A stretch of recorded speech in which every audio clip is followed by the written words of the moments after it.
بسم اللہ الرحمن الرحیم۔ السلام علیکم دوستو، آپ دیکھ رہے ہو قرآن ریسرچ ٹیلی ویژن کی اسپیشل محرم الحرام کی ٹرانسمیشن۔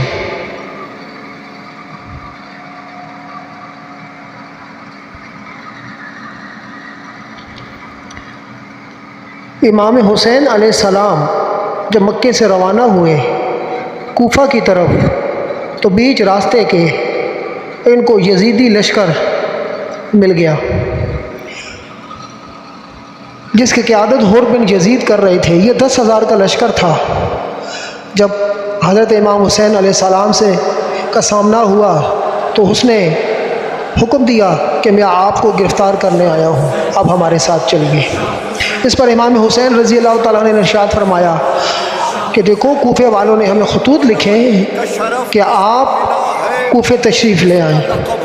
ہم نے مسلم بن عقیل کو پہلے بھیج دیا ہے اور ہمیں یہاں خبر ملی ہے کہ مسلم بن عقیل کو شہید کر دیا ہے۔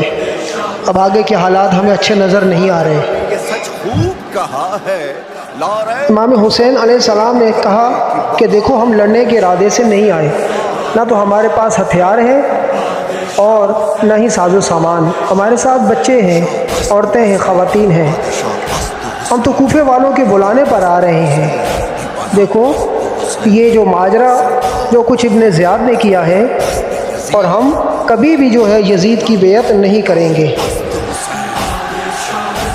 واپس جانے دو، ہم واپس مکہ جا کر اپنی زندگی بسر کریں گے، یا پھر ہمیں کسی اور ملک میں جانے دو جہاں غیر مسلم ہو، ہم اسلام کی تبلیغ کرتے ہوئے ان کو مسلمان کریں گے، اپنی زندگی گزاریں گے، یا پھر مجھے کوفے لے جاؤ، میں ابن زیاد کے سامنے ہو کر خود کوئی نہ کوئی صورتحال نکال لوں گا۔ اب امام حسین علیہ السلام کا یہ پیغام ابن زیاد تک پہنچایا۔ ابن زیاد نے یہ حکم دیا کہ دیکھو، امام حسین کو بتا دو کہ ہم کوئی شرطیں ماننے کے لیے تیار نہیں ہیں، کرنی ہے تو یزید کی بیعت کر لو، نہیں تو جنگ کے لیے تیار ہو جاؤ۔ الغرض 7 محرم کا دن آ گیا، یزیدیوں نے نہر فرات کا پانی بھی بند کر دیا۔ ابن زیاد نے 4000 سپاہیوں کو نہر فرات پر پہرا دینے کے لیے محصور کر دیا۔ ایک طرف 22,000 کا لشکر اور ایک طرف صرف 82 افراد، جن میں بچے اور عورتیں تھیں۔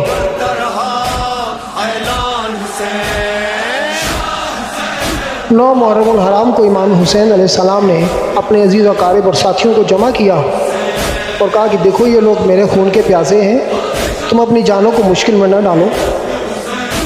میں تمہارا ضامن ہوں کہ میں تمہیں جنت میں جگہ دلاؤں گا، یعنی جنت تمہارے لیے مختص کر دوں گا، تم واپس چلے جاؤ۔ رات کا وقت تھا، آپ نے چراغ بجھا دیا تاکہ اندھیرے میں جو جانا چاہے تو چلا جائے۔ تھوڑی دیر کے بعد جب چراغ کو روشن کیا تو تمام وہی ساتھی موجود تھے۔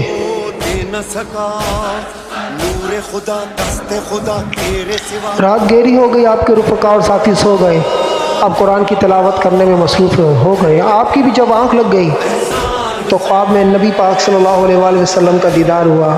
آپ صلی اللہ علیہ وسلم تشریف فرما ہوئے اور امام حسین کے سینے پہ ہاتھ رکھ کر دعا فرمائی کہ یا اللہ، ان کو اپنے راستے میں استقامت عطا فرما، ان کو صبر جمیل عطا فرما، یہ گھرانہ تیرے راستے میں قربانی پیش کرنے کے لیے آیا ہے۔ 10 محرم کا دن آ گیا، یزیدی لشکر میں نکارے بجنا شروع ہو گئے۔ آپ نے حجت قائم کرنے کے لیے یزیدی لشکر کے پاس گئے۔ آپ نے مختصر سا خطاب کیا اور تقریر فرمائی کہ دیکھو، میں اس نبی کا نواسا ہوں جس کو نبی کریم صلی اللہ علیہ وسلم اپنے کاندھوں پہ اٹھاتے تھے۔ میں اس نبی کا نواسا ہوں کہ جب میں ان کے کاندھوں پہ چڑھ جاتا تھا تو وہ سجدے کی حالت کو لمبا کر دیتے تھے۔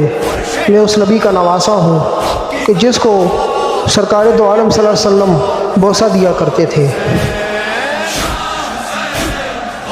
یزیدی لشکر میں حر بن یزید ایک سپہ سالار تھا، اس کی دل پر و دماغ پر اس تقریر کا گہرا اثر ہوا، لہٰذا وہ یزیدی لشکر سے نکل کر امام حسین کے پاس آ گیا اور فرمایا کہ حضور، اگر میں آپ کے لیے جان قربان کر دوں تو بروز قیامت آپ کے نانا کی شفاعت مجھے نصیب ہوگی؟